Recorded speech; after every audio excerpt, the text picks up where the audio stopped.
Mga apo, ito lamang ang nag-iisa at orihinal na channel ng Lola Telang. Hiling sana ng Lola na tingnan muna ang channel na pakikinggan ninyo kung ito ay mga istorya ni Lola Telang Channel. Dahil marami na ang mga manlolokong patuloy na kumukuha at nagre-re-upload ng mga istorya ng inyong Lola. Maging mapagbantay sana tayo at huwag kayong magpaloko. Alipin naman talaga kita dahil sa akin ka nagtatrabaho. Huwag mo nga ako matawag-tawag na Armando. Ang sagwa niyan para sa gandang meron ako, no? Mukha ba akong tika sinakargador kagaya mo? Sa ganda ko, napagkakamala na akong babae. Tapos tatawagin mo akong Armando? Ew! Sa'yo mas bagay talagang tawagin na Rodrigo dahil sa matun mong katawan at boses. Dapat hindi ka sa salon, doon ka sa construction, magbuhat ka ng semento, tawag ka na ni Foreman, buhos na raw! Wow! Makaiw ka sa tunay mong pangalan. Kahit anong gawin mo, bakla ka rin kagaya ko. Mas matigas lang ang boses ko kasi sa'yo iniipit mo. Pilit na pilit ka magpakababae, mukha namang espasol yung mukha mo. Sa salon ka nga nagtatrabaho, pero hindi ka marunong mag-blend ng make-up. Hindi pa pantay magkilay. Huwag mo nga ako niyayabangan. Kung sa construction ako tagabuhat ng semento, ikaw naman nilagay mo sa mukha mo ang masilya. Yang magaspang mong ugali at baku-baku mong mukha, hindi na madadaan sa palitada. Ambisyosang bakla. Hindi maitatanggi na ang maituturing na anay sa pagkakaibigan ay ang inggitan. Ganon din ang naging dahilan ng pagkasira ng dati matatag na samahan ni Rodi at Armea. Dahil sa pagkakasakdal sa paggamit ng itim na kapangyarihan para makapinsala sa kapwa, naging mas higit pa pala ang magiging balik nito. Magagawa pa nga kaya nilang maibalik ang sigla ng pagkakaibigan o tuluyan na silang magpapalamon sa sumpa ng bawat galit na kaluluwa. Oh, bakit ako na naman na nakita mo, Aber? Ako lang ba ang staff ng salon mo? Ang dami kayong mga baklitang narito, no? Lagi na lang ba akong akusado? 3 lang naman kasi kayong naka-duty. Ang sabi nung dalawa na una silang umalis kesa sayo. Isa pa hindi kita sinisisi. Nagtatanong lang ako. Magkaibang inaakusahan sa tinatanong, no? I don't care. Pinagbintangan mo pa rin ako. Mukha ba ako magnanakaw, ha? Sa ganda kong to, magiging magnanakaw lang? Hindi ko alam sa mga kasama ko, baka silang dalawang kumuha ng mga gamot sa pangreband para sa akin isisi. Tapos sila maghahatian kapag naibenta na nila. Mas matagal naman ako rito, no? Ilang mga tao na nagpalit-palit pero hindi naman nawawalan. Nung dumating lang sila. Noon pa lang may mga nawawala ng gamit, hindi ko lang masyadong pinupuna. Pero ngayon mas malala na eh. Ilang bote na ng gamot ang nawala. Tapos ang bilang ng mga nagpareban sa atin, kakaunti lang. Basta, hindi ako yan. Magpakabit ka kasi ng CCTV para naman malaman mo kung ano nangyayari. Kung sino yung tsakang daga ang nangangalkal ng mga gamot dito sa salon. Nagpakabit na ako ng CCTV. Hinihintay ko lang na makita yung video. Sana lang mali ang hinala ko na ikaw yun. Dahil kahit na ayaw ko, aalisin kita sa trabaho. Ay Gora, wapa Kels. Kahit pa ngayon tanggalin mo na ako dito sa palugi mong salon, ayos lang sa akin. Kaya wala nagpupunta rito eh, kasi ang pangit ng service mo. Yung mga gamot na gamit, mga pa-expired na. Dinadaan na lang sa daldal ang mga customers para hindi magreklamo. Kahit ako, hindi ako pupunta sa ganito ka-cheap na salon, no? Pangit na nga ng serbisyo, ang pangit pa na may-ari. Makalis na nga. Hindi na lumingon pa si Armea kahit na nagsasalita pa ang kaibigan niya. Matagal na rin naman niyang gustong umalis sa trabaho niyang yun. Nagbabalak na rin kasi siyang magtayo ng sarili niyang salon. Tutal ay marami na rin siyang kaalaman. Iniisip niya na mas magaling pa siyang mamahala ng mga tao kaysa kay Rodi. Hindi kaagad umuwi ng bahay si Armea dahil pinuntahan niya ang isa pa nilang kaibigan na si Joji. Ang pangit niya maging boss. Akala mo hindi siya naging kaibigan eh. Porket ba nakaangat na sa buhay, bigla na lang gagas pang ang ugali? Labas na labas ang true colors ni bakla. Naku, ayan na naman kayo sa bangayan yung ganyan. Tapos magbabatiri naman kayo. Tingnan mo, nauna ka magpunta rito sa akin. Mamaya si Rodi naman na ang tatawag sa akin para magsabi ng mga hinanakit niya sa'yo. Ayusin nyo nga yan. Ang tatandaan nyo na kaya. Ay, Shala, mas matanda ka sa amin, remember? Ay, huwag na nga natin pag-usapan ng edad. Ang problema rito ay ang ugali ni Rodrigo. Sus, Rodi na ni, mato naman. Mukhang pangkargador sa palengke ang katawan. Kaya kinatatakutan ng mga boylet kasi baka ma-headlock sila. Kainis! Ako ang napipikon sa mga pinagsasasabi mo eh. Basta ako wala akong kinakampihan sa inyong dalawa. Pakikinggan ko parehas niyong opinyon. Tapos saka ko kayo kakausapin. Base sa tingin kong sino ang tama at mali, okay? Tatanungin kita, ikaw ba ang nagnakaw ng mga gamot sa salon? Hindi ko kumakampi pero yan ang tanong mo sa akin. Kahit kapkapan mo ko, wala ka makikitang gamot sa akin.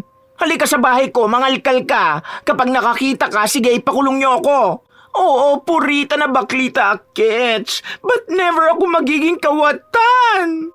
Hala, hindi kita pinagbibintangan. Tanong nga lang, di ba? Alam mo naman na nalulugi na ang salon ni Rodi.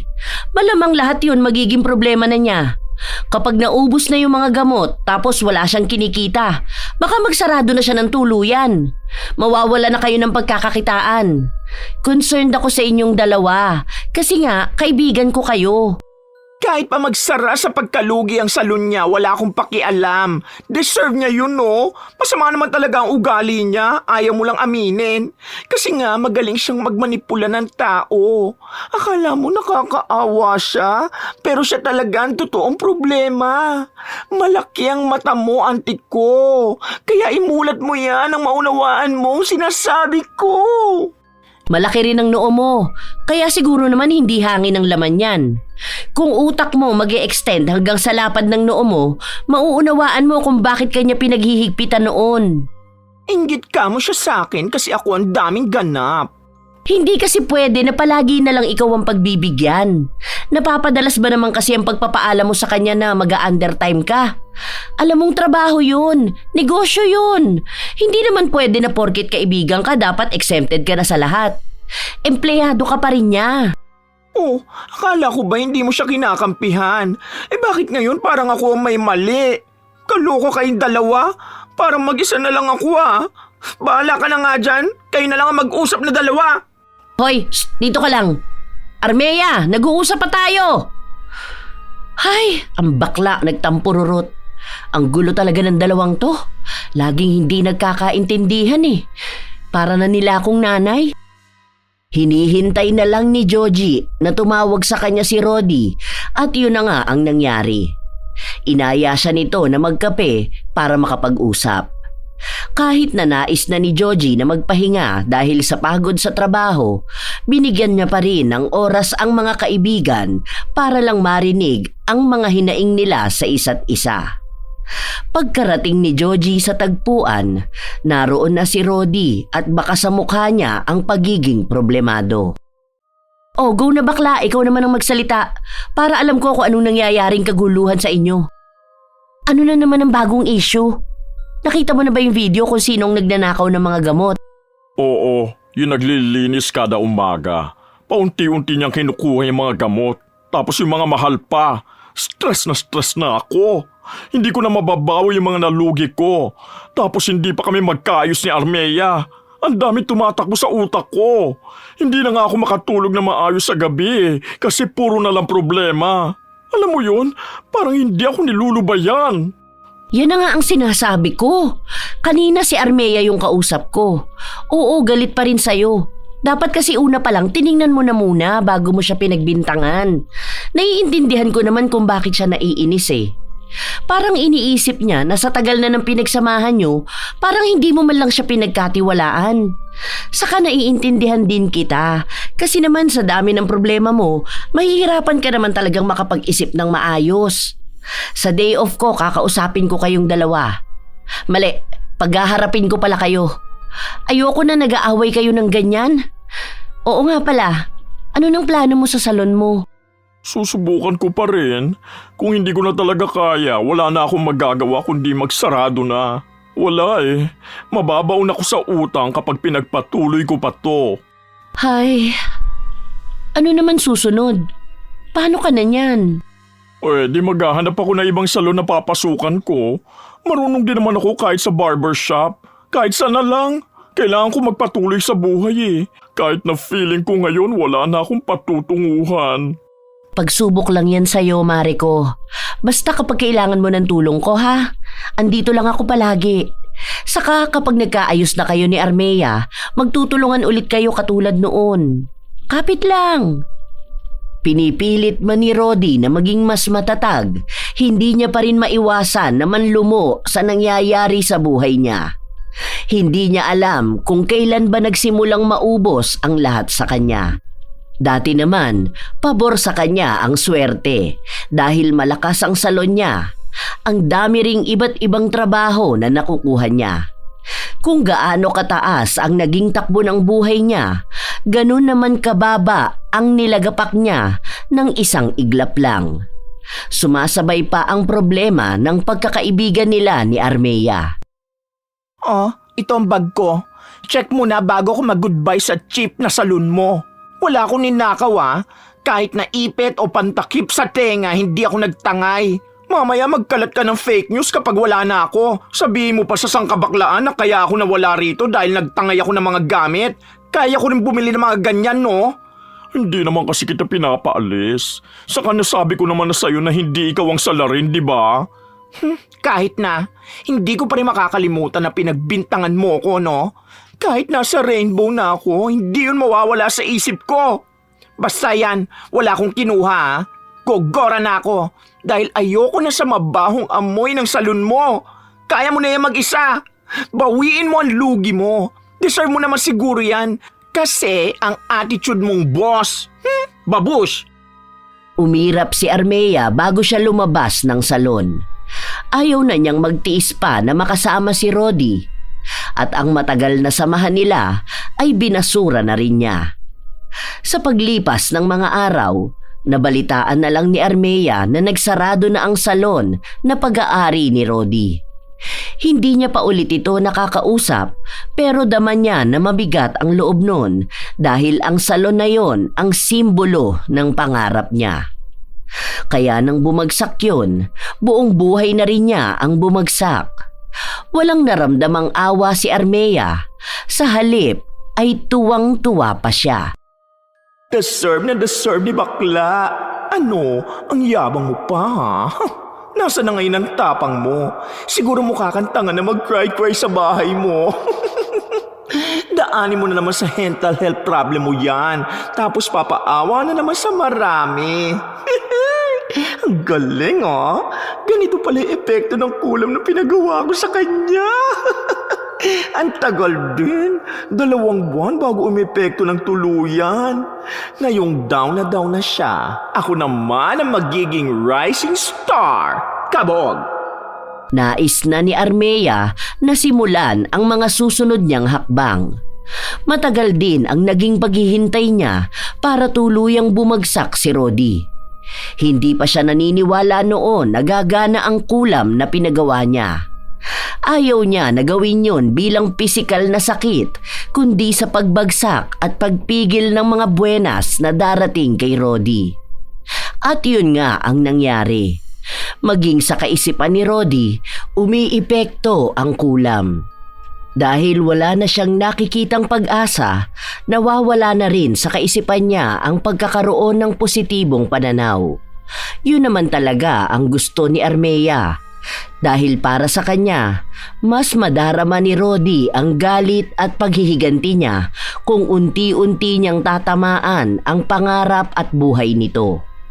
Ilang araw matapos na magsarado ang salon ni Rodi, kinuha naman yon ni Armea para siya na ang uupa.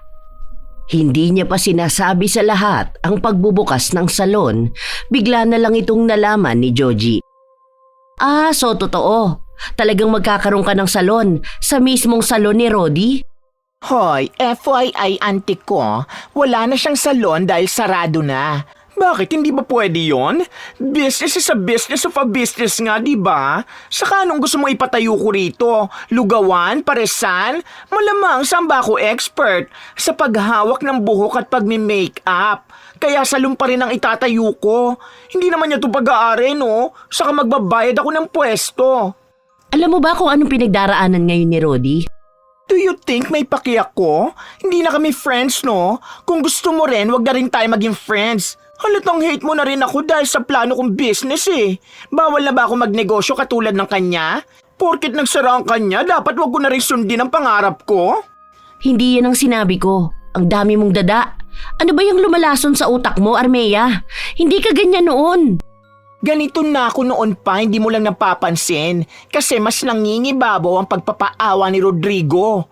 Go ka sa kanya kung siya ang kakampihan mo. Basta ako, itutuloy ko ang pangarap ko. Di titigil ang mundo dahil sa nalugi siya. Naging mas malala pa ang ugali ni Armea dahil kahit na sino na lang ay inaaway niya. Kahit ang mga tao na nag-aayos ng mga gamit niya para sa kanyang negosyo. Sa araw ng pagbubukas niya, doon lamang nalaman ni Rodi na siya pala ang bagong may-ari ng pwesto. Oh, anong ginagawa mo rito? Inggit ka na ba sa negosyo ko? Nalugi na kasi yung sayo, no? Hindi ko alam na ikaw pala may-ari niyan. Hindi mo naman sinabi sa akin. Eh bakit ko naman ichichika sa'yo? Sino ka ba sa inaakala mo? Baka ma-evil eye mo pa ang plano ko. Basta yan na yon. Natuloy na rin ang pangarap ko. Hindi na ako tauhan na lang ngayon. Ako na ang boss. Congrats kung ganon. Masaya ako na natupad na yung pangarap mo. Yan yung palagi mong kinikwento sa akin noon. Pero bakit naman diyan ka pa sa pwesto na yan? Alam mo naman kung gaano kahalaga sa akin yan.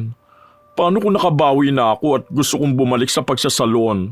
At bakit naman hindi? Sa dito ko gusto eh. Pumayag naman na may-ari. As if naman makakabawi ka pa. Kung sakali man, kahit na imposible, din umanap ka na ibang pwesto. Basta akin na to. Magiging isa na akong sikat na salon dito. Sige, okay lang. Baka hiring ka. Gusto ko sana mag-apply. Sige, sakto. Wala akong tagalinis dito sa salon. Hindi yan. Yung hahawak sa mga buhok. Marunong naman ako nun eh. Saka wala pa namang isang buwan simula nang tumigil ako. No, hindi ka hahawak ng buhok ng mga customer ko. Mamaya sabotahe mo pa ako, no? Tama na yung sa mga kalat ka lang. Kauri mo naman ang mga alikabok eh. Ano, papasok ka ba? Ibibigay ko na sa ibang posisyon. Oo, sige na. Okay na yan. Wala akong mahanap na trabaho ngayon eh. Perfect! Go na sa loob at maglinis ka na. Siguraduhin mo na wala akong makikitang pakalat-kalat na buhok sa floor, ha? Yari ka sa akin. 2 araw na ang nakalipas, bilang lang sa daliri ang pumasok sa loob ng salon. At ang mababang serbisyo pa ang kinukuha nila. Dahil sa pag-aalala ni Armea na malulugi siya, gumawa siya ng ibang pakulo para pasukin sila ng mga tao. Pero wala ni isa ang gumana. Bakit naman? Bakit ba ayaw nila sa salon ko? Ang ganda na ng promo ko Ang mura na nga tapos quality pa ang service. Kasalanan mo to eh. Dinadala mo sa akin ang kamalasan ng buhay mo. Sana hindi na lang kita pinagtrabaho rito. Alam ko na malas ka. May balat ka siguro sa puwet, no? Hindi ako ang malas. Hindi ko naman hawak ang desisyon ng mga customer. Nakakapit na yata sa lupa ng pwesto na tong kamalasan na dala mo. Paano na ako niyan? Ayoko magsara ka agad. Kakainis. Siguro sa sobrang inggit mo sa akin, pinakula mo ako, ano? Ha? Bakit ko naman gagawin sa iyan?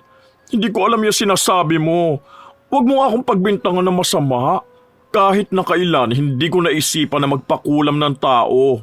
Oo, ginawa mo yon. Kunwari ka pa eh. Alam ko na nung nalaman mo na ako nang nabubuhay sa pangarap mo, gagawa ka naman ng paraan para mapabagsak ako.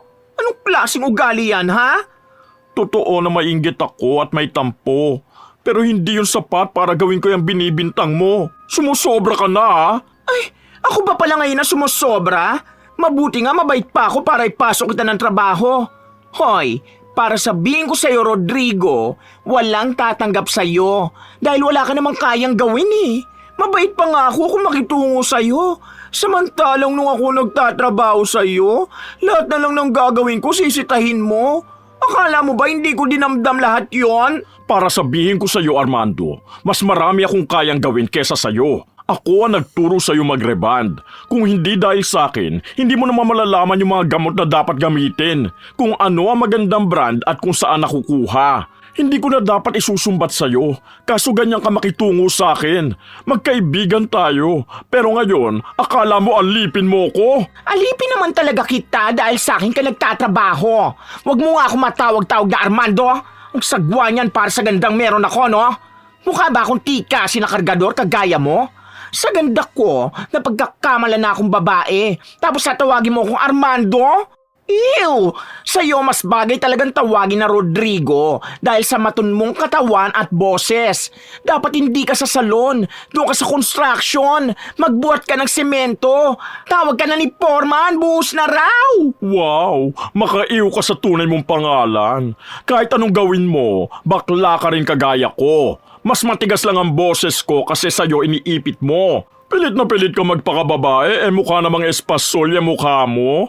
Sa salon ka nga nagtatrabaho, pero hindi ka marunong mag-blend ng make-up. Hindi pa pantay magkilay. Huwag mo nga ako niyayabangan.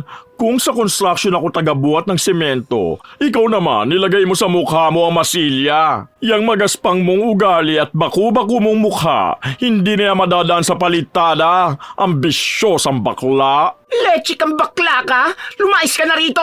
Malas ka sa buhay, kaya pati ako minamalas sa'yo! Oo, aalis talaga ako.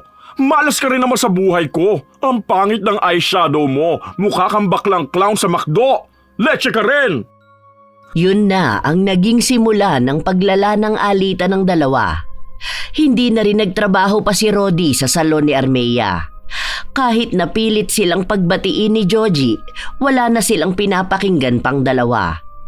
Kahit naman ganon ang nangyayari, alam pa rin ni Armea na siya pa rin ang nagwagi sa buhay, lalo na at nasa ilalim pa rin ng kulam si Rodi. Hindi ito basta makakawala, kaya hindi na siya makakaahon pa sa kahirapan. Pero tila ba magkarugtong ang kaluluwa nila dahil pati siya ay nilapitan na ng kamalasan. Kahit na matao sa lugar nila, hindi pa rin nagkakaroon ng maayos na customer ang salon. Kahit na halos 1 buwan na itong bukas, ni minsan ay hindi naging matunog. Hindi yon ang inaasahan ni Armea dahil bago niya ipakulam ang kaibigan, malakas ang pwesto na yon dahil malalayo ang mga kakumpetensya nilang salon. Ay, hanggang kailan ba magiging ganito katumal? Wala na akong staff. Mukhang mahihirapan pa ako magbayad sa kanila. Mas mababa na ngayon ang promo tapos wala pa rin pumapasok sa salon ko. Ang OA at nang-aarte naman ng mga tao na to. Kala mo baganda nila. Baka kasi yan ang problema. Baka hindi ang promo o ang mismong salon. Baka sa attitude mo. Di ka talaga suswertehin kung ganyan ka mag-isip sa mga tao at sa paligid mo. No, hindi pangit ang attitude ko. Bakit? Kapareho ba to ni Roddy? Rodi na naman. Ano bang ginawa sa'yo ni Bakla para maging ganyan ka? Te, ang tagal nyo nang hindi nag-uusap tapos lait ka pa rin ng lait sa kanya. Bukang bibig mo palagi eh. Kahit di mo na nakikita, naaalala mo pa. Baka naman mapanaginipan mo siya gabi-gabi. Tahimik na nga lumalaban yung tao. Anong tahimik lumalaban? Baka gumagawa na ng paraan para mag-isip kung paano ko mapapabagsak. Traidor pa naman yon. Alam mo, mga bata pa lang tayo, magkakakilala na tayo. Alam ko na kahit amoy ng mga utot nyo, no? Never yung gagawin ni Rodi.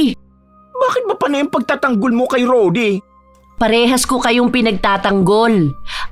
Ayaw ko lang na ganito nakatagal ang alitan yung dalawa. Teka, naaamoy mo ba yun? Bakit para na namang amoy may nasusunog? Oo nga no, saan galing yun? Parang amoy plastic. Ay, naku! Yung salon mo bakla, mukhang nasusunog! Bilisan mo! Sabay na nagkagulo ang dalawa sa pagmamadali nilang pumasok sa loob ng salon. Pagpasok nila sa loob, makapal at maitim na ang usok. Walang ibang tao sa loob ng salon, kaya walang nakakita ng nangyayari. Pinilit na apulahin ng dalawa ang apoy pero mas lalo lang nitong nilalamon ang mga kagamitan. Naapula lang ang sunog matapos na dumating ang mga bumbero. Nanlumo si Armea nang makita niyang malaki ang pinsalang nangyari sa kanyang salon. Ay, ang mamahal na mga gamit na yan. Para masayang lang. Ubus yung mga plancha at blower ko. Tapos yung mga gamot at pangkulay ng buhok. Ganon din naubos. Malaking lugi to. Ang beauty ko na stress na. Ayoko magkaroon ng wrinkles. Baka magmukha akong oldie like Roddy. OMG! Ano ba? Wala ka nang ginawa kundi mag-inarte dyan. Ang dahilan daw ng pagkasunog ng salon mo, yung naiwan na plancha. Nag-overheat. Hay, ayan. Inuuna mo pa kasi ang buhay ni Roddy kesa sa salon mo. Ay oo, nakalimutan ko. Inayos ko kasi ang hair ko tapos nagyosi na ako sa labas. Ano ba naman to? Wala na akong magagawa. Kailangan ko magsara ng salon. Oh, baka mamaya sisihin mo na naman si Roddy ha? Wala siyang kinalaman sa katangahan mo. Yes, siya talaga ang sisisihin ko. Mamaya nag-pray siya na magkaroon ng kababalaghan sa salon ko para malasin ako tulad niya. Kung hindi lang siya naiinggit sa akin, malamang dagsa ng tao sa salon ko. Hindi niya yan gagawin dahil alam niya ang pakiramdam na mawalan ng kabuhayan at pangarap. Gaga ka rin kasi. Nagtayo ka ng salon sa lugar kung saan nalugi ang dating may-ari eh. Malamang mamalasing ka talaga. Ikaw ba naman ang humahabol sa kamalasan eh? Ewan ko ba sa'yo, Armando? Yang utak mo ata napunta na sa fake eyelashes mo. Hey, huwag mo pansinin. Paubos na nga eh. Exactly! Paubos na rin kasi ang utak mo. Magbati na lang kayo ni Roddy tapos magtayo kayo ng salon yung dalawa para pareho kayong boss. At tigilan mo yung pagmamaldita mo sa kanya. Hindi pa rin nakinig si Armea sa sinabi ng kaibigan nila. Dahil para sa kanya, dapat ay siya naman ang lumamang. Pero mukhang ang tadhana na ang gumagawa ng paraan para iparamdam sa kanya na malas din siya sa buhay. Sa paglipas ng mga linggo, nahihirapan na rin siyang makahanap ng trabaho.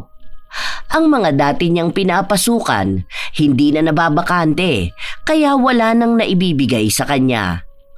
Dahil sa nangyayari, nauubos na rin ang pera at ipon niya. Kamalas-malasa naman sa buhay. Bayaran ng upa ngayon tapos naubusan pa ako ng gasol. Las na bigas na nga lang itong maisasain ko eh. Ay, buhay! Uy naman ganito ang aking life. Please naman, ako naman ang swertihin. Sunod-sunod na kamalasan ang nangyari sa kanya. Naputulan din siya ng tubig habang naliligo siya. Kahit na nasa labas siya ng bahay, kung ano-ano na rin ang nararanasan niya. Dahil para bang paulit-ulit lang ang takbo ng kanyang buhay sa kung paano rin minamalas si Roddy. Hindi na siya mapakali, kaya nakipagkita na naman siya kay Joji. Sakto na walang trabaho ito, kaya pinapunta siya ni Joji sa bahay niya. Nakakaloka, auntie ko. Ewan, bakit ba malas ng buhay ko? Alam mo kanina pagtawid ko papunta rito, muntikan pa ako masagasaan ng fully charged na e-bike. Paano kapag namatay ako, di ba? Kakaya sa burol ko, tatawanan ako kasi bakit yung full charge na e-bike pang nakapatay sa akin? Ay, ano ba to?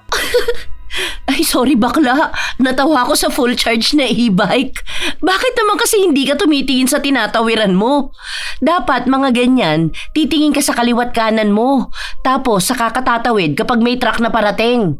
Mas mahal kasi bayad nun. Ay, funny ka na dyan? Sorry na nga, di ba? At least ako marunong ako mag-sorry. Eh ikaw ba? Kaya mo ba yung sabihin kay Roddy? Ay, why ako mag-sorry sa kanya? Wala akong ginagawang masama ah. Siyang may kasalanan sa akin, woy. Habang nag-uusap ang dalawa, biglang may kumatok sa pinto. Sumigaw lang si Joji na bukas yun at pinaanyayahan na pumasok. Nagulat pa si Armea nang makita niyang si Roddy yun. Ramdam na ramdam ang tensyon sa dalawa. Oh, hindi mo naman sinabi sa akin na may bisita ka palang iba. Sana mamaya na lang ako nagpunta. Aalis na lang ako. May nakakalasong hangin dito. May toxic kasi. Wow, naamoy niya rin ang hiningan niya. Sige na, saka na tayo mag-usap. Bigay mo na yung galon mo. Nandiyan na yung magbubuhat ng tubig mo, oh. Teka nga! Teka lang! Huwag kayong magtalo! Kaya ko nga kayo pinagsama rito para makapag-usap kayo. Ang tagal nyo nang hindi nagpapansinan Para kayong mga tanga. O ngayon natin pag-usapan yung mga hanas nyo sa buhay. Umupo ka na, Rodi. Wow, ano to? May free counseling? No, ayoko na magsalita at magpaliwanag. Wala naman na kami dapat pag-usapan We're not friends naman na, no? Ayoko na rin siya maging part ng life ko. Kamalasan lang ang hatid niyan sa akin. Aba, mas lalo naman ako. Inaayos ko na nga ang buhay ko ngayon. Magbabalik pa ako ng lason sa buhay ko. Oo, tigil na. Walang magsasalita sa inyo hanggat hindi ko tinatanong. Ang kukulit nyo, para kayong mga bata. Ano ba talaga ang plano mo, Armea? Magmamatigas ka ba? Oo, magmamatigas talaga ako. Kasi tigas ng boses ng kaibigan mo. Oh, huwag ka na tumingin sa akin. Mas lalo naman ako. Hindi ko ipipilit ang sarili ko. Katulad ng pagpupumilit niya magboses babae. Hoy, hindi ako nagpupumilit, no? Natural voice ko to. Natural voice mo? Ano ka, babae pinanganak? Noon nga sabay pa tayo nagpatuli, hindi ba? Yang boses mo, akala mo tatay. Kita mo na, Georgie? Yan, sa ganyan bang attitude tingin mo ba patatawarin ko yan? Wala akong kasalanan sa'yo. Baka ikaw may kasalanan sa akin.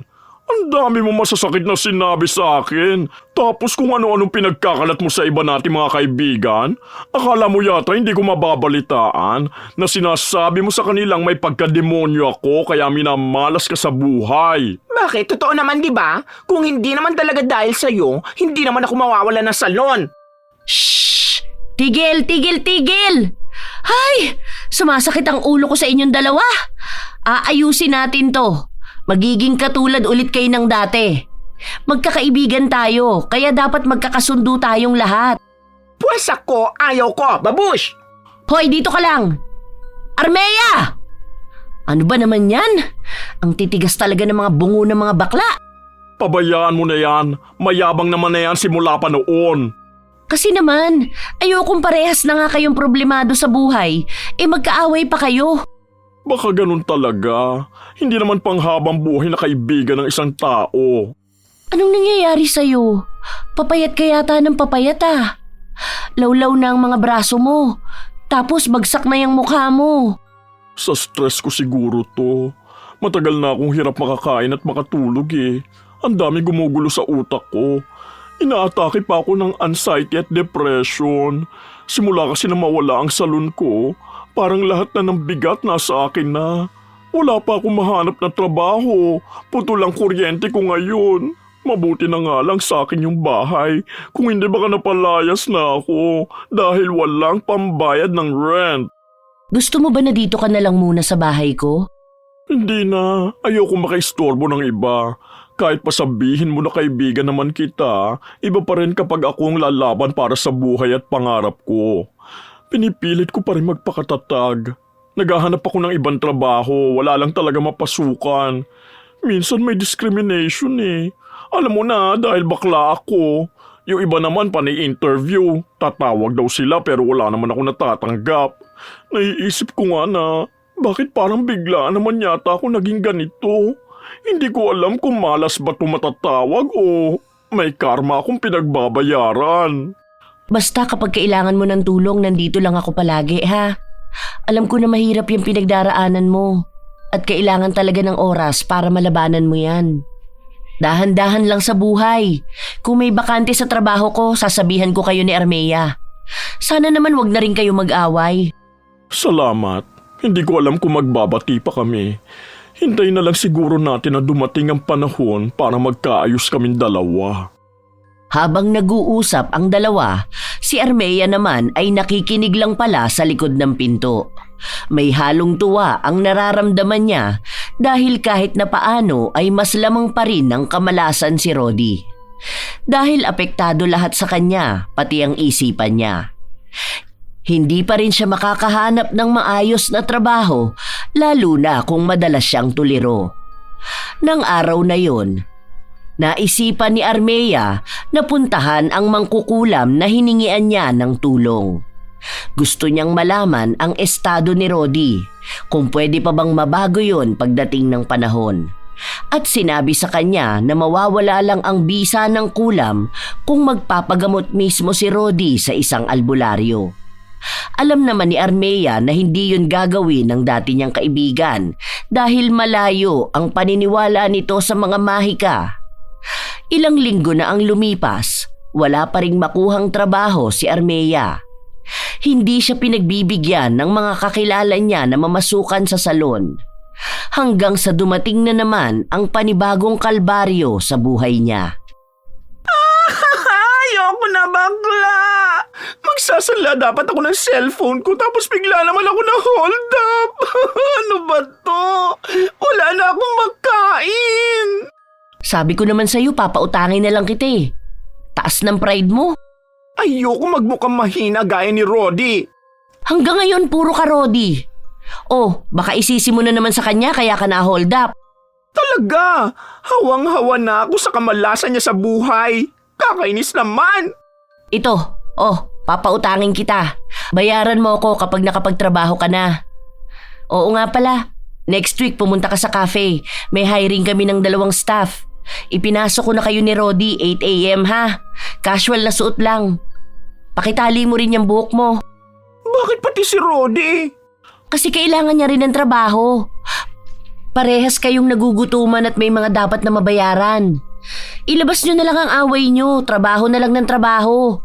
Kung ayaw nyo magbate, bahala kayo. Basta tutulungan ko kayo makabawi sa buhay nyo. Lunukin nyo yung mga pride nyo ha. Kahit na nais ni Armea na tumanggi, kinuha niya pa rin ang magandang oportunidad na magkaroon ulit ng trabaho.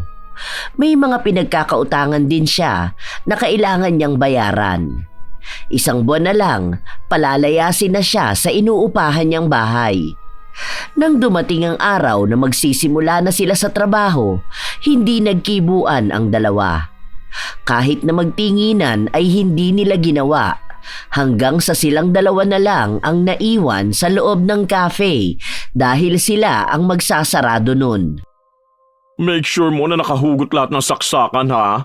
Huwag mo ako utusan, di kita boss. Hindi kita inuutusan. Sinasabi ko lang dahil mas malapit ka dyan. Nakikita mo inaayos ko ang mga upuan. Alam ko naman ang ginagawa ko, no? Ikaw ang ayusin mo ang trabaho mo dyan.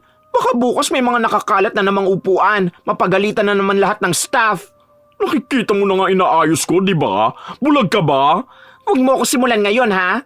Huwag din ako. Ang hirap mong pakisamahan. Kahit hindi ka na pinapansin, masyado kang papansin. Ano ba talagang problema mo, ha?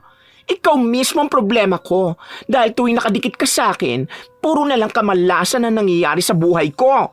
Palibasa pinanganak kang malas, kaya pati sa akin pinapasa mo na. Laking pagsisisi ko talaga na kinaibigan kita noon eh. Hoy, Armando. Baka nakakalimutan mo na ikaw ang lapit ng lapit sa akin noon. Halata namang plastic at manggagamit ka. Wala ka kasing baon nung nag-aaral tayo, kaya panay ka buraot sa akin. For your information, ikaw ang walang kaibigan kaya ikaw ang panay papansin sa akin. Paano ka ba naman magkakaroon ng kaibigan? Ang sama ng ugali mo. Hindi mo alam kung anong pagtitiis ang ginawa ko ng mahabang panahon. Ano, hindi mo aaminin na dapat tayong 2 may-ari ng salon? Kaso anong ginawa mo? Inuto mo ko at sinabi na sa'yo na lang muna ipangalan kasi mas mahal ang magagastos sa pag-aayos ng permit kapag partnership. Tapos sa huli, naging tauhan mo lang ako. Pinaliwanag ko sa iyo noon kung bakit ganun ang ginawa natin. Bakit? May malaki rin naman ako ambag sa iyo ah. Mas malaki ang sahod mo kaysa sa ibang staff. Masyado ka kasing demanding. Umaasta ka na, boss. Dahil dapat boss naman talaga ako. 2 dapat tayo sa usapan pero masyado kang tuso. Gusto mo iulan lagi ang spotlight. Gusto mo, ikaw lagi magaling. Pinagyayabang mo sa buong sangkabaklaan na ikaw ang nagpakahirap sa salon. Ano ako doon, ha? Ikaw lagi ang bida. Hindi to pang MMK para ikaw ang bida sa kwento ng buhay mo. Ano? Ano sinasabi mo na pinagyayabang ko? Hindi ba pwedeng proud lang ako sa naipundar ko? O di ba nagpatayo ka rin naman ng salon mo? Ano nangyari? Nalugi. Kasi alam naman natin na hindi ka marunong mag-handle ng negosyo. Masyado kang pabaya. Masyado ka kasing pabida. Marunong ako sa negosyo. Ang problema ko lang ang kamalasan mo. Yung evil ay na ginagawa mo sa akin. Kapag mga taong ganyang kasama ang ugali, malamang mas epektibo. Pwede ba nalubayan mo naman ako? Isama mo na sa malayo yung kamalasan mo. Ay bakit ako ang lalayo? Ikaw ang lumayo sa akin. Dahil minsan iniisip ko na ikaw ang dahilan kaya ako nagkakaganito. Dahil noon pa lang, ang dami mo nang inggit sa akin. Pinagbanta mo pa ako na ipapakulam mo ko, di ba? Dahil may kaibigan kang galing sa probinsya. Paano kung totoo? Ewan ko sa'yo, hindi ko alam na bakla ka na nga, madali ka pa maniwala sa mga kulam na ganyan. Kasi kung gagawin ko yan mismo sa'yo, baka sumusuka ka na ng ipis. Ay hindi pala, ng uod, kasi nabubulok na ang budhi mo. Kapag napatunayan ko talaga na ikaw may kasalanan na nangyayari sa akin, hindi kita titigilan. Sinasabi ko sa'yo na mararanasan mo rin to. Nagkakasakit na ako dahil sa daming tumatakbo sa utak ko. Para na ako nababaliw. Huwag mo isisi sa akin kung bakit ka nababaliw. Karma na yung tumatama sa'yo. Hindi natapos ang sagutan ng dalawa. Umabot pa sa punto na nagkasakitan na sila. Nagbatuhan sila ng mga gamit na siyang dahilan para masira ang ibang bahagi ng cafe. Natigilan lang sila matapos na pumasok ang gwardya at awatin sila. Nang gabing yun, natanggal sila sa trabaho at balak na kasuhan ng may-ari. Mabuti na lang ay naareglo kaagad ni Joji. Ano ba naman kayong dalawa? Hindi naman kayo mga bata para magtalo ng ganong kalala. Hindi na talaga kayo pwedeng magsama pa. Sobrang lala na ng mga pag-uugali nyo. Paano kung hindi ko na pakiusapan ng boss ko? Anong mangyayari sa inyo? Doon naman kayo sa loob ng selda magsasabunutan, ha? Bakit parang ako lang ang sinisisi mo? Ako lang ba may kasalanan dito, ha? Oh, bakit sa akin ka nakatingin?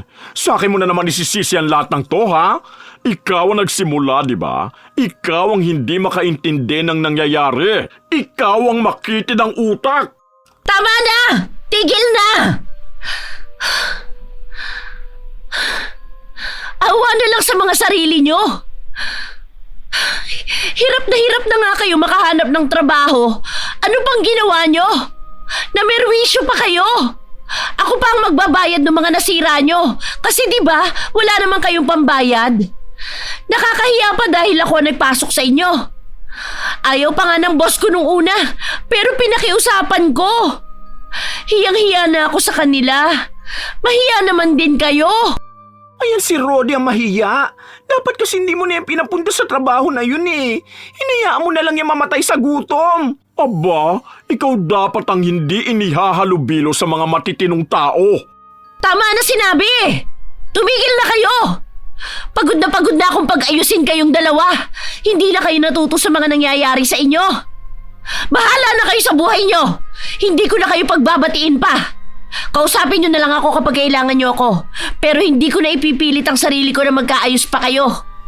Friendship over na kung friendship over. Umalis ang dalawa na may samaan pa rin ng loob sa isa't isa. Bumalik sila sa dati nilang buhay.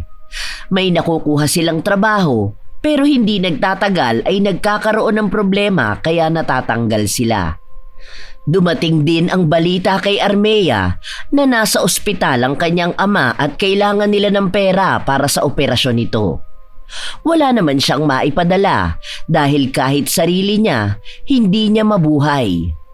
Dumating na rin sa punto na nagkakaroon na rin siya ng problema sa kanyang pag-iisip katulad ni Rodi. Para bang pakiramdam niya ay wala na silang pagkakaiba. Para matapos na ang problema niya, dumulog siya sa isang albularyo. Doon niya nalaman na ang nararanasan niya ay ang balikkulam. Maaari daw yung mangyari kung ang mangkukulam na nilapitan niya ay wala masyadong kakayahan sa pangungulam. Mas lalong nakaramdam ng galit si Armea. Kahit na siya naman ang may kasalanan, si Rodi pa rin ang sinisi niya. Gusto niyang magpagamot sa albularyo pero sinabi sa kanya na wala itong magagawa. Maaari lang din mawala ang bagay na yun sa kanya kung maunang mawala ang sa kinulam niya. Walang ibang pagpipilian si Armea. Kung gusto niyang makawala sa sumpa, kailangan munang mawala ang kay Rodi. Puwisit talaga. Bakit sa akin pa ito napunta? Dapat kay Rodi na lang lahat eh. Kaya ko nga siya pinakulam para maranasan naman niya maghirap. Hindi yung pati ako nahihirapan. Simula pa lang noon, siya na ang may kasalanan ng lahat. Malas siya! Malas! Kainis! Hindi napansin ni Armea na habang nagsasalita siya, naririnig na pala siya ni Joji. Napadaan doon ang kaibigan nila para magdala ng bigas para sa kanilang dalawa ni Rodi. Nabigla na lang si Armea nang marinig niya ang tunog ng pagbagsak ng bigas sa sahig. Ay, kabayong bundat! Ano ba naman yan, Joji?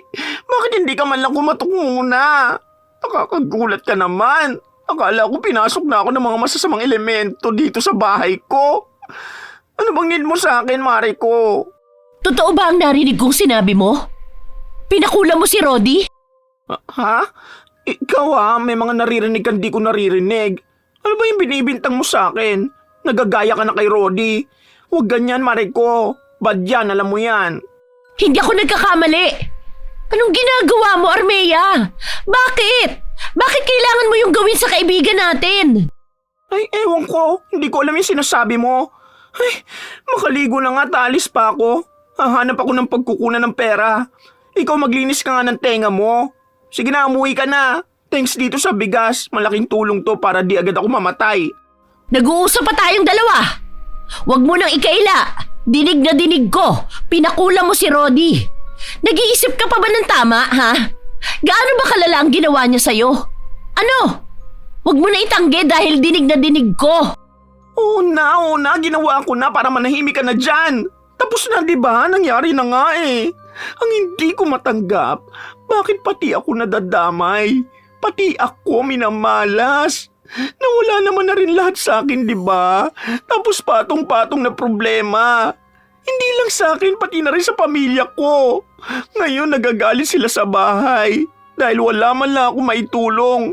Lalo nilang pinamumukha sa akin na wala akong kwentang tao. Bakit mo nga ginawa? Dahil galit ako sa kanya. Masama ang loob ko sa mga nangyayari sa buhay niya. Aaminin ko na inggit ako sa kanya. Kasi nakuha niya na yung pangarap niya habang ako nagpapakahirap pa rin para magkaroon ng sariling pangarap. Hindi ba valid yon? Masama ang ginawa mo. Kaibigan mo siya eh. Dapat kung anong pag-angat niya, masaya ka. Hindi yung ikaw pa mismong magiging dahilan para bumagsak siya. Tayong tatlo ang dapat na maging supporter ng bawat isa. Hindi yung tayo ang mangungunang magalit. Sinasabi mo lang yan kasi pareho kayo nakaranas ng tagumpay. Samantalang ako naiwan ako sa ilalim. Umangat kayong dalawa eh. Anong gusto mong isipin ko ha? Para ako naging anino sa kanya. Nung una naman oo, masaya ako para sa kanya. Pero habang tumatagal kasi, parang lagi na lang sa kanya pumapabor ang lahat. Siya na lang lagi ang swerte. Gusto ko rin namang maranasan yung nararanasan niya.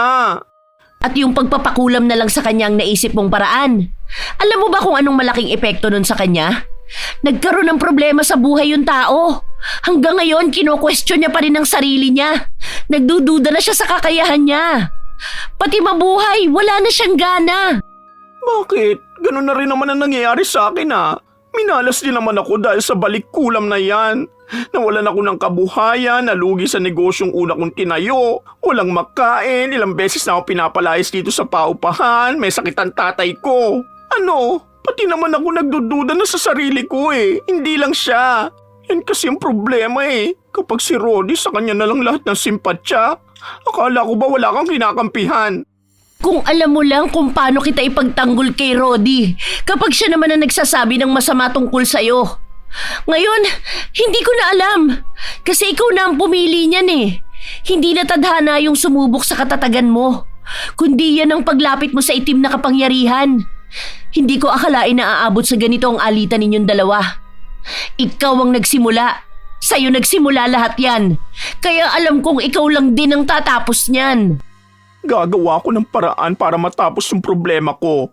Pero yan si Rodi, hindi ko hahayaang mas mauuna na naman siyang makaangat kesa sa akin. Alam mo, Armea, sa ganyang ginagawa mo, hindi malabong maiwan kang nakalubog.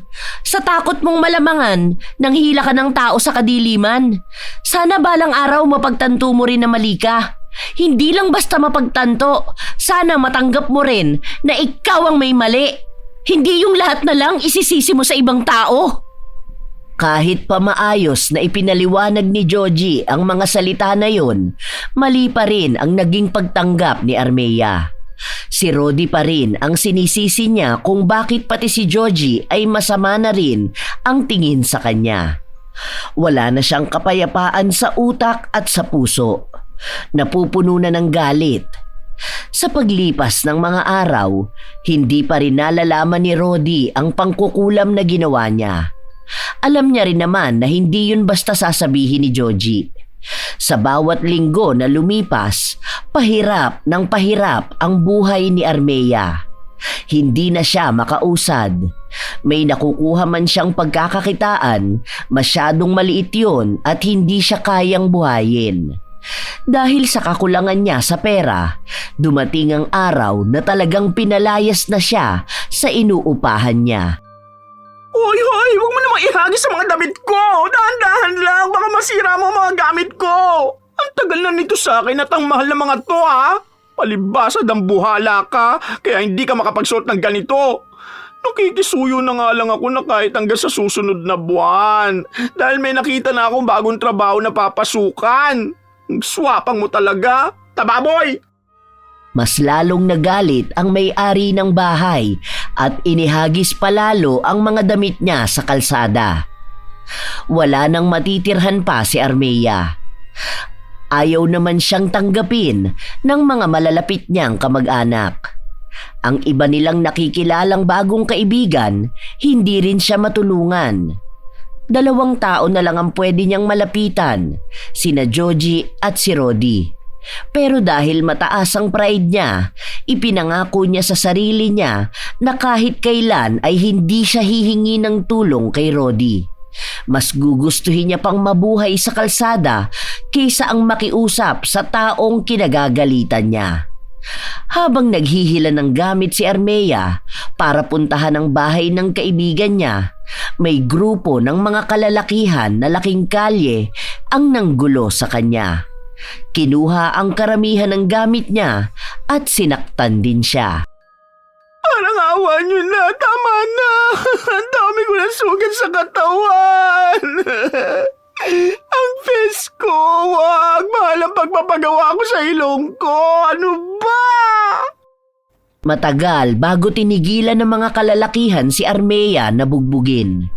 Pinagtawanan at kinutya pa siya ng mga ito dahil sa pagiging bakla niya.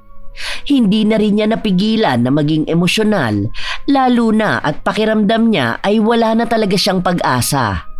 Hindi na maaayos pa ang buhay niya at hindi na siya makakawala sa kamalasan. Kahit na anong pilit niya, nilalapitan pa rin siya ng mga masasamang bagay na nangyayari sa kanya. Nakaupo lang siya sa isang gilid habang umiiyak. Ilang sandali pa, nadaanan siya ni Rodi. Yun na lang ulit ang muli nilang pagkikita makalipas ang ilang buwan. Mas naging mukhang matanda na si Rodi dahil sa stress na naranasan niya. Mas nangayayat ito at para bang namumutla. Malalalim ang mga mata dahil na rin sa puyat. Gabi-gabi ba naman siyang hindi pinapatulog ng mga problema niya? Inaya ni Rodi si Armea na tumuloy muna sa bahay niya. Noong una ay tumanggi pa si Armea, pero wala na siyang nagawa dahil wala naman siyang ibang mapupuntahan. Ninakawan din siya ng mga kalalakihan, pati ang cellphone niya ay natangay. Tumawag na ako kay Georgie. Ang sabi ko kunin ka na lang niya rito. Alam ko naman na ayaw mo ako makasama kasi ayoko rin naman. Baka mamaya dito pa tayo magkagulo. Okay? Ano ba kasi nangyari sa'yo? Hindi ka ba pwedeng umuwi doon sa bahay mo? Pinalayas nga ako, di ba? Ay, hindi ko naman alam. Bakit parang kasalanan ko pa kung pinalayas ka? Tanong ka kasi ng tanong. Ayan na, sinabi ko na. Masaya ka na siguro, no? Sa lansangan na ako titira. Mahirap na ako. Mas mahirap pa sa daga. Sana maging happy ka. Pagpa-party ka pa. Ako na ang talunan. Ikaw na naman si Darna na bida ng taon. Saan mo ba nakukuha yung mga pinagsasabi mo? May sarili akong problema kinakaharap, no? Tingin mo ba isipin ko pa maging masaya sa mga ganyang kamalasan? Ako mismo, lubog na rin ako. Gabi-gabi akong dinadalaw ng kung anong isipin. Ang gulo ng utak ko! Ang gulo ng buhay ko!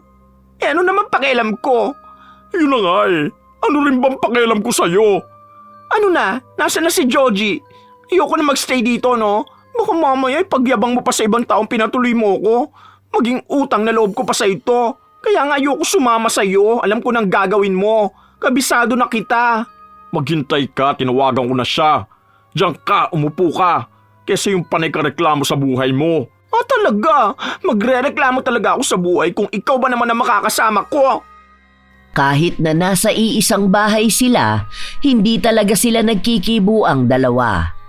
Parehas silang nagmamataas.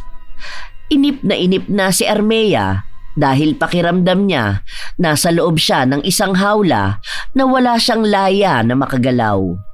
Ngunit kahit ilang oras na ang nakalipas, walang dumating na Georgie. Hindi na rin ito nagparamdam pa kay Rodi kahit na ilang beses itong tawagan. Ang huling mensahe lang sa kanya ay luluwas ito papunta sa kanyang nobyo.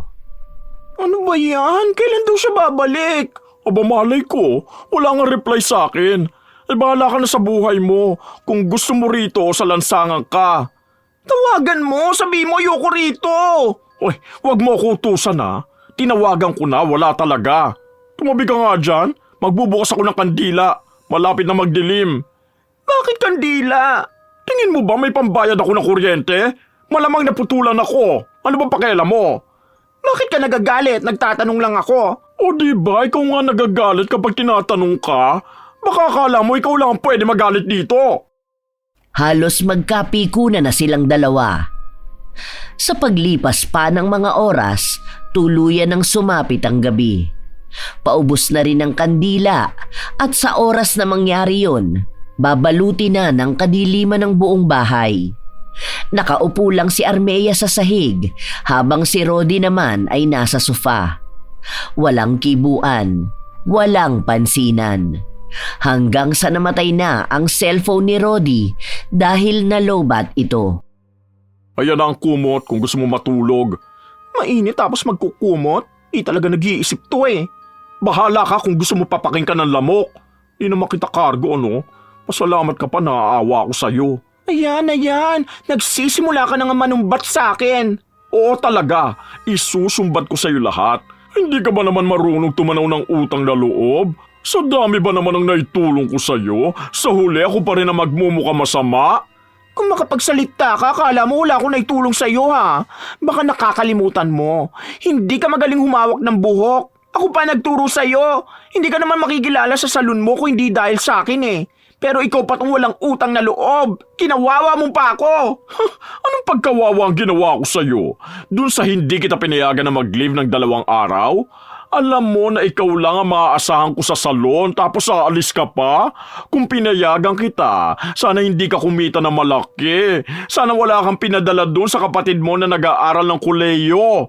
Doon mo nakilala yung loyal client mo na malaki mag-tip, di ba? Iniiba mo usapan natin. Parang lumalabas na ikaw na naman ang bayani. Kasi nga, hindi mo naiintindihan yung mga ginagawa ko sa'yo. Namin ni Georgie. Kahit naman kay Georgie nagagalit ka kapag hindi ka napagbibigyan, di ba? Armea, hindi lahat dapat sa'yo lang iikot. Minsan, kailangan mo rin mag-adjust.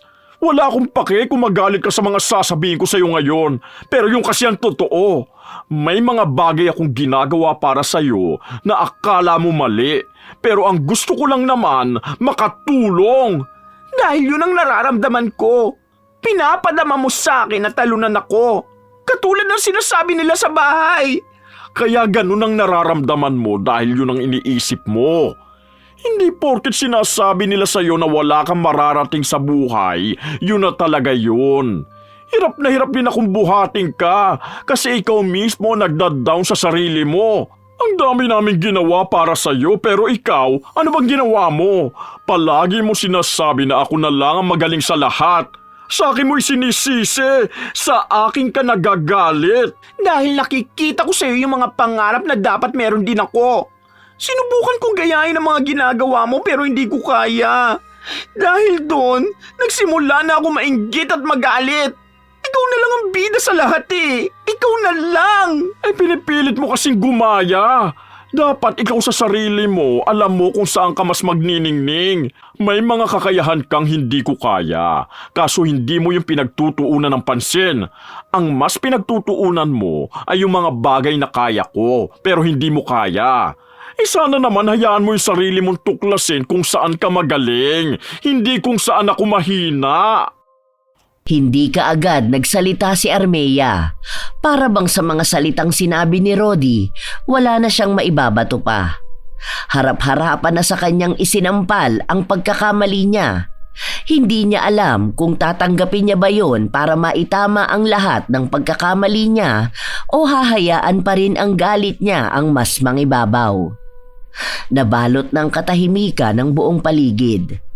Wala sa kanila ang nagsalita. Parehas silang hindi makatulog. Binabagabag sila ng mga boses sa utak nilang hindi makawala.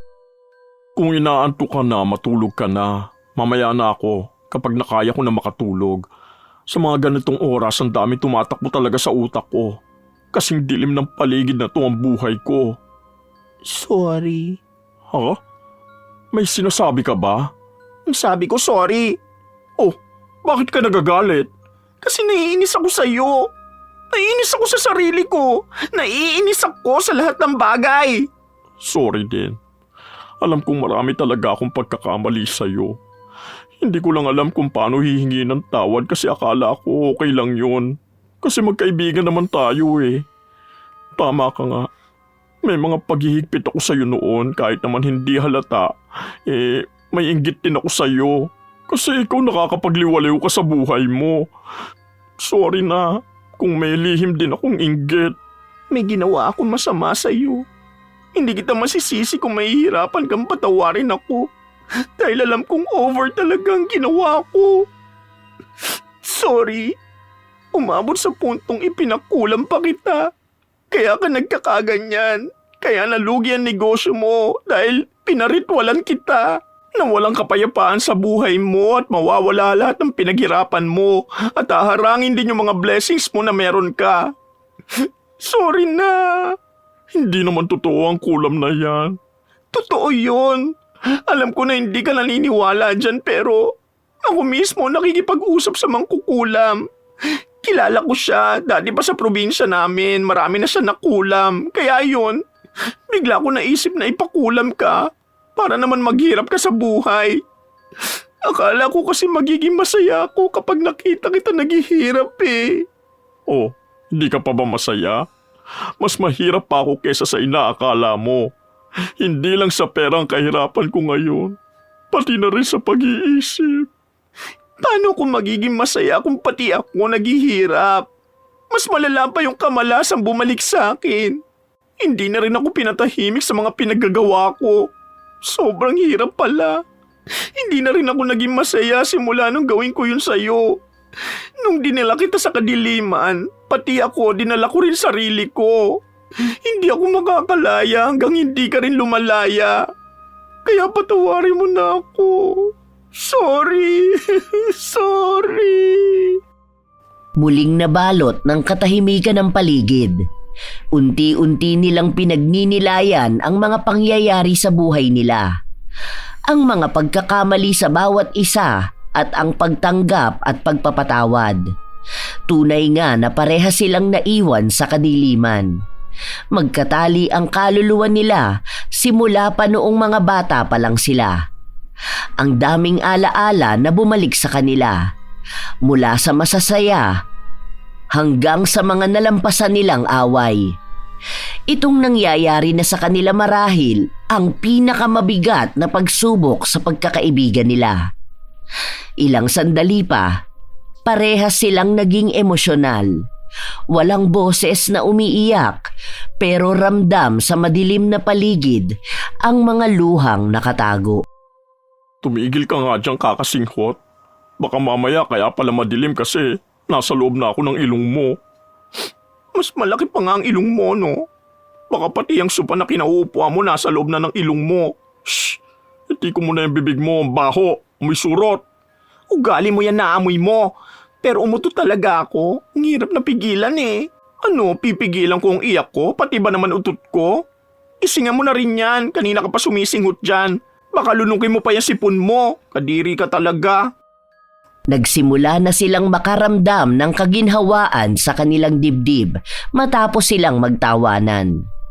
Ang tagal na atang panahon nang huli nilang marinig ang halakhakan na yon. Yun bang tunay na tawanan na galing sa masaya nilang puso?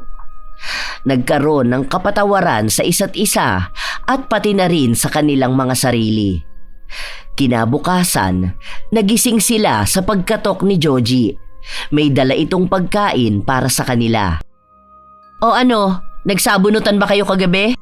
Untikan na. Hindi ko lang ginawa kasi ang lagkit ng buhok niya si Rodrigo. Baka mabaho yan. Hoy, mabango kaya tong buhok ko. Kapal mo ah. Pasalamat ka hindi kita pinatulan. Baka madagdagan pa yung pasa mo sa mukha. Buti na lang hindi natamaan ang ilong mo, no? Tumalsik siguro ang silikon niyan. Makikita muli ang pagiging pangu mo. Hindi ako pango, no? Semi-natural tong ilong ko. So, ano yung bit-bit mo, auntie ko? Wow, pizza! Galante naman. Aba, siguro kaya ka nandilibre kasi may dilig ka kagabi, no? Nanlalaman ka na naman, ha? Baliw kayo. Dahilan ko lang na nasa bahay ako ng jowa ko. Balak na sana kitang sunduin kahapon eh. Kaso naisip ko na mas maganda siguro kung makakapag-usap kayong dalawa ng mas maayos, di ba? Para matapos na yung mga hanas nyo sa life. Ano, effective ba? Mukha nga. Ay, mamaya na yan. Kanina pa kami nagugutom ni Kambal Malas ko. Kambal malas. Buisit ka. Natawa naman ako sa sinabi mo. Tara na nga. Ay, oo nga pala. Ano nang balak mo niyan, Armando? Paano raw mawawala yung kulam? Malamang sa albularyo. May kakilala ako. Doon na lang tayo lumapit. Magaling yon. Dami mong kakilala ah. Siguro nung unang panahon isa ka na sa nasunog kasi isa kang bad witch. Pretty witch. Hindi naman ako ng kulam, no? Ako lang ang nagpakulam. Oo na, sige na. Kumain na kayo para magkaroon kayo ng lakas ng loob mag-away. Libre ko yan. Hayaan nyo na kapag ako naman ang inaway nyo, isusumbat ko yan sa inyo. Not now, but soon. Katulad ng naging usapan nila, nagpunta sila sa albularyo na siyang gagamot kay Rodi. Sinabi ni Armea ang lahat ng mga bagay na pinagawa niya sa mangkukulam. Mukhang tama nga siya sa sinabi na magaling na albularyo yun dahil nagawa niyang labanan ang mangkukulam. Ilang linggo din ang lumipas na balitaan ni Armea na namatay na ang mangkukulam. Hindi niya alam kung ano ba ang dahilan. Kung dahil ba ito sa pakikipaglaban sa albularyo o dahil sa iba pang kadahilanan. Habang lumilipas ang mga linggo, unti-unti na rin silang gumiginhawa. Nagsimula yon sa kanilang kaisipan hanggang sa kanila mismong pagkatao. Nagsimula silang bumawi. Mahirap noong una dahil kailangan nilang magsimula ulit. Pero sa pagkakataon na yon ay hindi na nila hinayaan na iisa lang ang maghihirap dahil para mas mabilis nilang maabot ang pangarap nila ay sama-sama sila, tulong-tulong na gumagawa. Halos 1 taon din silang nagsikap hanggang sa muli silang nakapagpatayo ng bagong salon. 2 na sila na may-ari. Walang makakalamang. walang maiiwan. Nice, nice! Talagang dalawa sila sa ribbon cutting Congrats mga bakla! Proud na proud ako sa inyong dalawa. Mahal na mahal ko kayo. Kakatuwa na makitang maayos na ulit kayo. Wala na yung panay rant sa akin. Salamat din, Mariko. Salamat sa inyong dalawa kasi hindi niyo ako sinukuan. Kahit na ang tsaka ng attitude ko, love na love niyo pa rin ako. Iba talaga kapag may face card, no? Mahal lang lahat kahit hindi maganda ang ugali. As if naman may face card ka. Kung yung face card mo ipambabayad, declined agad yan. Ay, wag na yun. Wag mo ako sinisimulan, Rodrigo. Kahit kailan pwede kitang simulan, Armando. Wag din ako. Mamaya na kayo magsimula dyan. Tara na sa loob, magpapaayos ako ng hair ko. Huy, basta sa kasal ko kukunin ko kayong dalawa. Kayo magme-makeup sa akin at sa mga abay. May discount naman yata, ano? Meron naman. Basta may lumpiang isda sa handaan, ha? Hoy, baka akala mo sa plasang kasalan nila, Sa mamahaling hotel yon. Wala silang ganon. Ay, ganun ba yun? Sayang naman. Gusto ko pa naman nun sa mga handaan. Bakit kapag sosyal na kasalan ba, walang lumpiang isda? Meron Malamang maglalagay ako nun kasi alam kong favorite nyo yung dalawa. Simbolo rin yun ng friendship natin. Basta sa kasal ko, ayoko mag-aaway kayong dalawa. Paawat na muna kayo, please lang. Basta sa akin ang bouquet para ako next na ikakasal. Na-imagine ko na magsusot ako ng magandang gown. Tapos bongga ang aking hair. Kabog ang makeup. Ay, ang sayo nun for sure.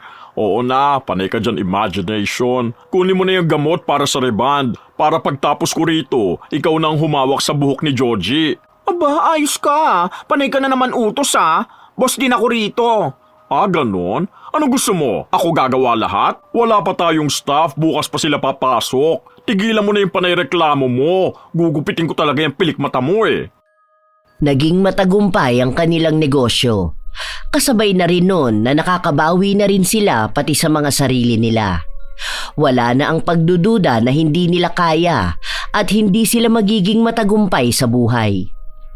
Umabot ng taon ang negosyo nila hanggang sa nagkaroon sila ng iba't ibang mga branch. Nagsimula na rin silang gumawa ng ibang negosyo. Kung ano ang kamalasan na nangyari sa kanila nung mga panahon na magkaaway sila, siya namang pasok ng swerte sa kanila noong nagkasundo na sila. Doon nila napagtanto na kaya siguro hindi dumating ang swerte sa kanila dati dahil alam na hindi pa nila kayang pangalagaan at pahalagahan yon.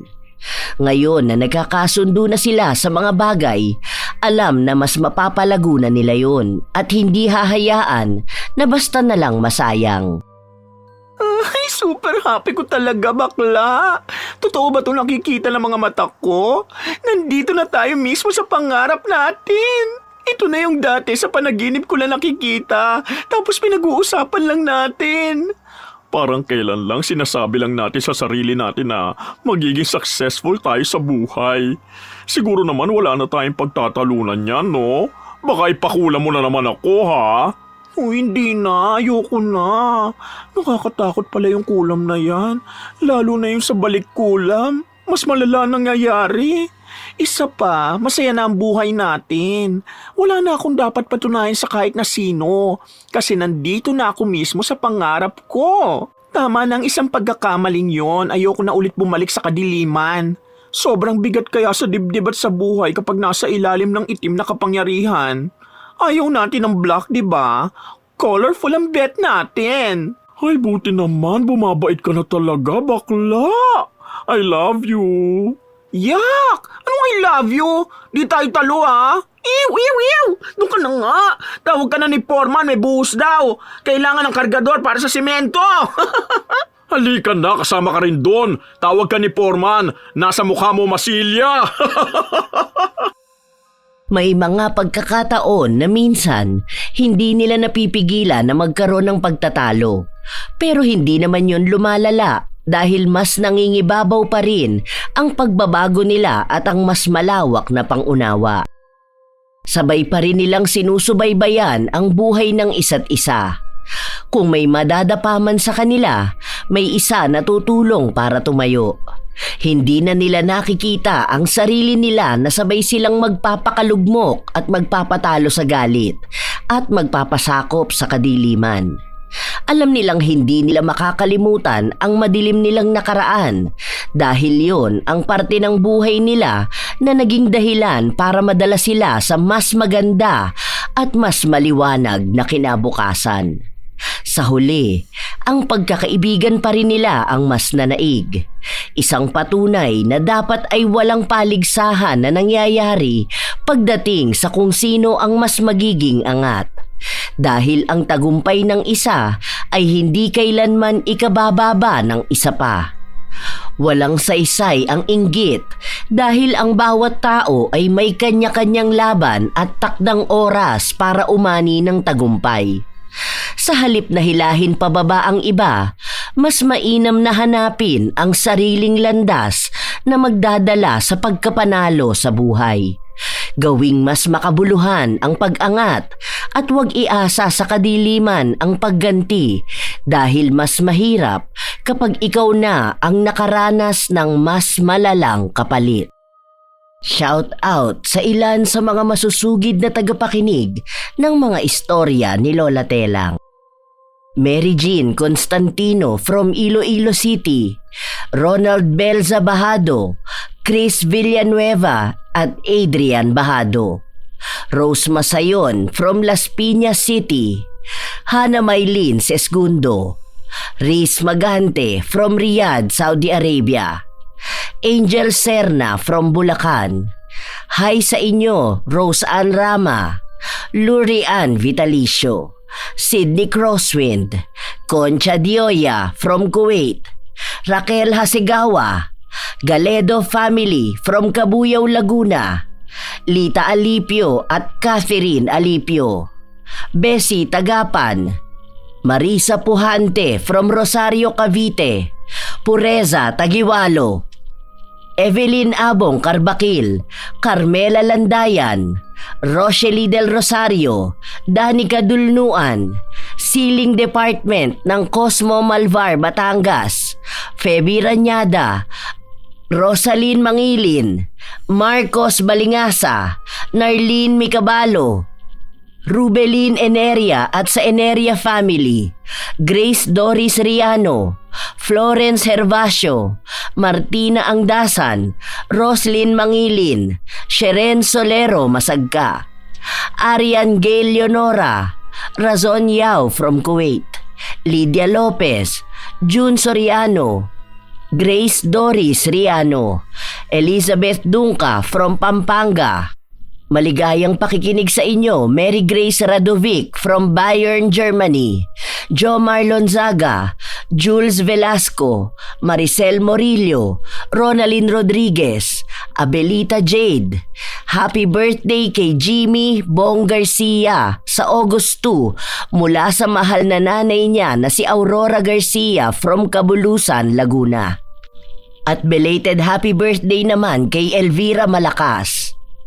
Hi sa inyo, Juvie Mendaza, Cheryl Bronyosa, Elizabeth Hardenil, Jen Gaspar, Leonisa Cobo, Veronica Caspillo, Jennifer Deginon, Eileen Santiago, Jordan May, Eneria Family, especially kay Runalyn Eneria, get well soon, Gami Ramos, Roy Lacandalo, Rosalina Bugayong, Clarissa Telo, Josefina Fuelias from Pasig City, Thesa Ganial, Cassandra Cory, Lorraine Honson, Marinette Mangrag, Iza Bianca Taroza, Sherlyn Joseco, Mel Pasyente, Ella May Pepito ng Iloilo City, kay Jonel Beniza at sa asawa niyang si Aizem Angares.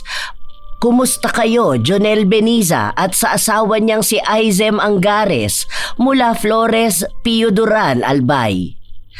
At shout out din sa inyo, mga gabi ni Tia Inday, ang sabi ni Nanay Cora, mga lihim ni Lola Telang 33, gabing kasama si Lola Telang 22. Mga channel na walang sawa at walang konsensya na nagda-download ng mga video mula sa mga istorya ni Lola Telang Channel. Mga gumagamit ng panloloko at ng mga pinaghirapan ng iba para pagkakitaan.